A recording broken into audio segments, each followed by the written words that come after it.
Welcome to Tales of Unexpected Adventures, true stories of my life on the edge. Today's story is about my going off to summer camp. Hi, today we're going to talk about summer camp. I hope you've had a chance to go because it's a wonderful experience.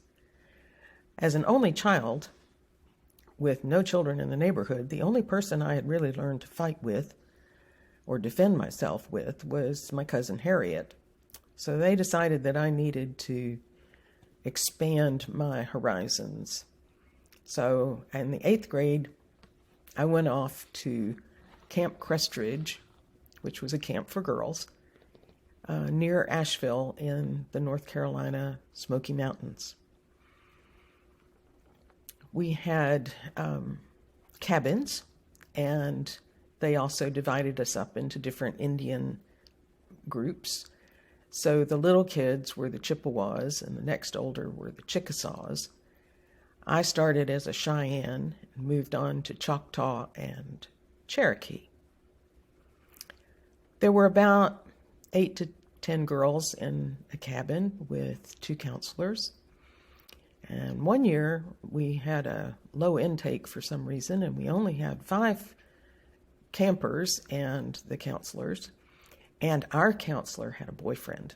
And so on her day off, she and her boyfriend would go out and do some fun things in the mountains.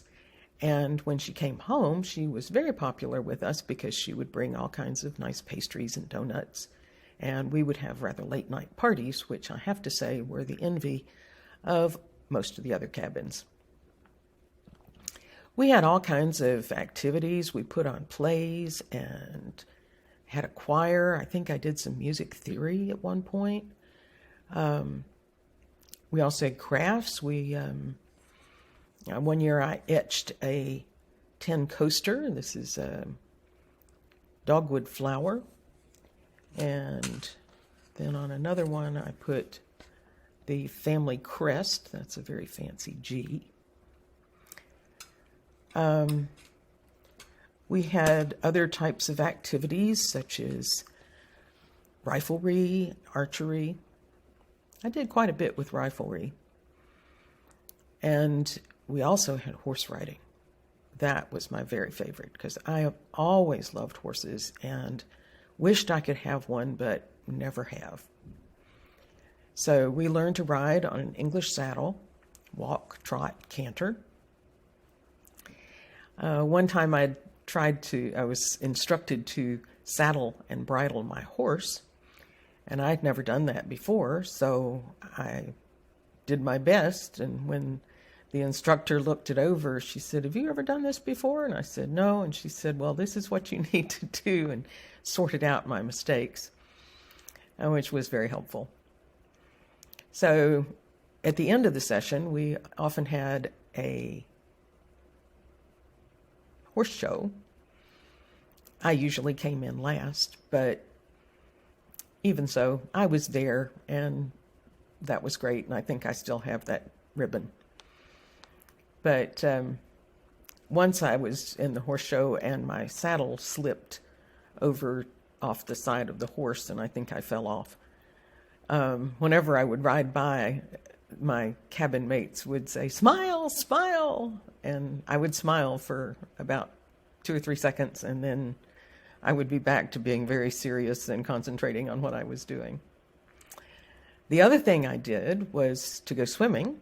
We had a small lake, and we had various courses. I did junior life saving and senior life saving, and we did a lot of synchronized swimming. And there was also canoeing, so I learned how to canoe. Sometimes we were swimming with cottonmouth snakes, which always made things more interesting. But the thing that came in the most helpful for me in my future life now was one night a week, each cabin was given supplies for their supper, and our responsibility was to find a location, start a fire, cook our dinner, and then eat around the campfire. I enjoyed that so much that sometimes I even did it when I got home. But this taught me how to build a fire and how to survive a bit without the normal accommodations that would be available. And when I went to the Africa training course and went on a jungle overnight and had to build a fire, I was in my element. I was doing fine. I made my jungle bed and all was good.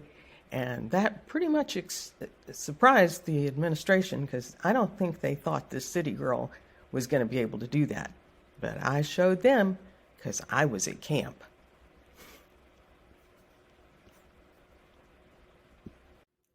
Thanks for listening. If you want more stories, go to leomasbooks.com/outside.